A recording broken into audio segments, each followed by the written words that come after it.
ဒီမိန်းကလေးငယ်လေးမွေးဖွားလာချိန်မှာပဲအသက်80အရွယ်အဖွားကိုတယောက်လိုရုပ်ရည်ရှိနေခဲ့တယ်။ဒါကြောင့်သူမရဲ့မိသားစုကအထင်သေးစွာနဲ့စိတ်ကမ်းမှာပစ်ထားခဲ့တဲ့ကံကောင်းစွာနဲ့ပဲကျင်နာတတ်တဲ့အဖွားကိုတယောက်လမ်းလျှောက်ရင်းတွေ့သွားပြီးအိမ်ခေါ်လာခဲ့တယ်။ဒါပေမဲ့ဒီမိန်းကလေးကိုလူတွေကသူမရဲ့ရုပ်ရည်ကြောင့်ပဲအယူတယောက်လိုဆက်ဆံနေကြတော့မယ်။သူမကိုမွေးစားထားတဲ့အမေလည်းသူမကြောင့်မရက်မနာကဲ့ရဲ့ပြောဆိုမှုတွေကိုခံစားနေခဲ့ရတယ်။သူမအသက်9နှစ်ရောက်တော့သူမအရွယ်ကလေးတွေကနေတိုင်းလှောင်ပြောင်ပြောင်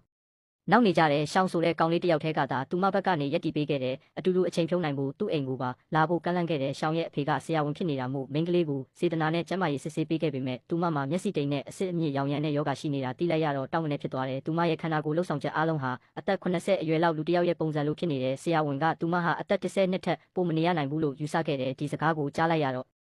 မိန်းကလေးဟာအကြီးအကျယ်ထိုးနှက်ခံလိုက်ရတယ်လို့ခံစားလိုက်ရတယ်။အဲ့ဒီအချိန်မှာပဲသူမရဲ့မွေးစားအမေရောက်လာတယ်။ရှောင်းကချိုးသားစွာနဲ့ညစာစားဖို့ဖိတ်ခေါ်ခဲ့တယ်။ဒါပေမဲ့ရှောင်းရဲ့အမေကသူစိမ့်တွေကသူတို့ရဲ့အစားအသောက်ကိုကြိုက်မှာမဟုတ်ဘူးလို့ရွေ့ပြီးပြောလိုက်တယ်။မိန်းကလေးကငယ်ပေမဲ့အဲ့ဒီမကောင်းတဲ့ရည်ရွယ်ချက်ကိုကောင်းကောင်းသိခဲ့တယ်။ဒါနဲ့သူမရဲ့အမေကဘာမှမပြောဘဲသူမကိုခေါ်ပြီးထွက်သွားခဲ့တယ်။အိမ်ပြန်ရောက်တော့မိန်းကလေးဟာရှောင်းရဲ့မိသားစုကသူမကိုမကြိုက်ကြောင်းနဲ့ရှိတဲ့တငယ်ချင်းတဦးလေးကိုပါဆုံးရှုံးရမှာကြောက်ကြောင်းကိုအမေကိုငိုပြီးပြောပြခဲ့တယ်။သူမရဲ့အမေကဖတ်ထားပြီးစိုးရင်စရာမလိုကြောင်းပြောခဲ့တယ်။ဘသူတွေဘာပြောငါကတော့သမီးကိုအမြဲချစ်နေမှာလေဒါပေမဲ့မိန်းကလေးမမျှော်လင့်ထားတာကရှောင်းဟာနောက်တစ်နေ့မှပြန်ပေါ်လာတာပဲ။အဲ့ဒီနောက်ပိုင်းမှာသူတို့နှစ်ယောက်ဟာတယောက်နဲ့တယောက်ခွဲလို့မရအောင်ဖြစ်သွားကြတယ်။ရှောင်းကနေတိုင်းသူမစီကိုလာခဲ့ပြီးသူမရဲ့မှောင်မိုက်နေတဲ့ကဘာကြီးထဲမှာအလင်းတန်းတစ်ခုလိုဖြစ်လာခဲ့တယ်။လူတိုင်းကသူမအသက်10နှစ်ထက်ပိုမနေရဘူးလို့ထင်နေကြချိန်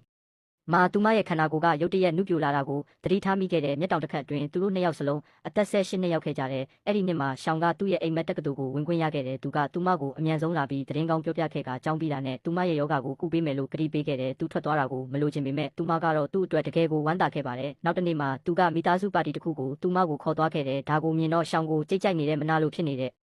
မိန်းကလေးကဒေါသတွေထွက်လာတယ်။ရှောင်းကငါအချစ်ဆုံးတငယ်ချင်းကိုဘာလို့ခေါ်မလာရမှာလဲလို့ပဲပြောလိုက်တယ်။ဒါပေမဲ့ရှောင်းမမျှော်လင့်ထားတာကမနာလိုဖြစ်နေတဲ့မိန်းကလေးဟာသူ့ရဲ့တက္ကသိုလ်ဝင်ခွင့်စာကိုခိုးကြောင်ခိုးဝက်ဆုပ်ဖြဲပစ်လိုက်တယ်ပြီးတော့အဲ့ဒီစာပါတဲ့ဘူးကိုမိန်းကလေးစီတွားယူဖို့လှည့်စားခဲ့တယ်။မိန်းကလေးကဘာမှမထင်ပဲတွားယူလာခဲ့တယ်။ဒါပေမဲ့ရှောင်းကဘူးကိုဖွင့်လိုက်တဲ့အခါဝင်ခွင့်စာဟာစက်ကူဆုပ်တွေဖြစ်နေခဲ့တယ်။ကောက်ချစ်သူကလှုပ်ဆော်ပေးတဲ့အတွက်လူတိုင်းကမိန်းကလေးလောက်တာလို့ထင်သွားကြတယ်။သူမကိုရှက်ရကောင်းမှမသိသူလို့ခေါ်ကြတယ်။သူမကစိုးရိမ်တကြီးကောင်းခါပြီးရှင်းပြဖို့အသေးအတန်စူးစမ်းခဲ့တယ်။သူမကရှောင်းကိုအကူအညီတောင်းဖို့ကြည့်လိုက်ပေမဲ့ရှောင်းရဲ့မျက်လုံးထဲမှာထိတ်လန့်မှုနဲ့စိတ်ပြတ်အားငယ်မှုကိုပဲမြင်ခဲ့ရတယ်။သူမငိုယိုပြီးအိမ်ကိုပြန်ပြေးခဲ့တယ်ရက်တွေကြာအောင်သူမဟာရှောင်းလာဖို့သူ့ရဲ့တောင်းပန်စကားကိုစောင့်နေခဲ့တယ်။ဒါပေမဲ့သူ့အစားသူမကြားရတာကရှောင်းဟာစုပ်ခဲထားတဲ့စာနဲ့ပဲကြောင်းတက်သွားပြီဆိုတဲ့သတင်းပဲ။အဲ့ဒီနောက်သူတို့ဘယ်တော့မှပြန်မတွေ့ကြတော့ဘူးနှစ်တွ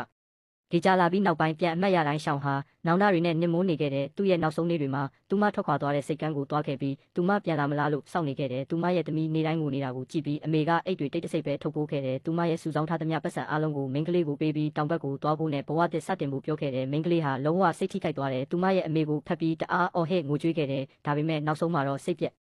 အားငယ်မှုနဲ့အမေရဲ့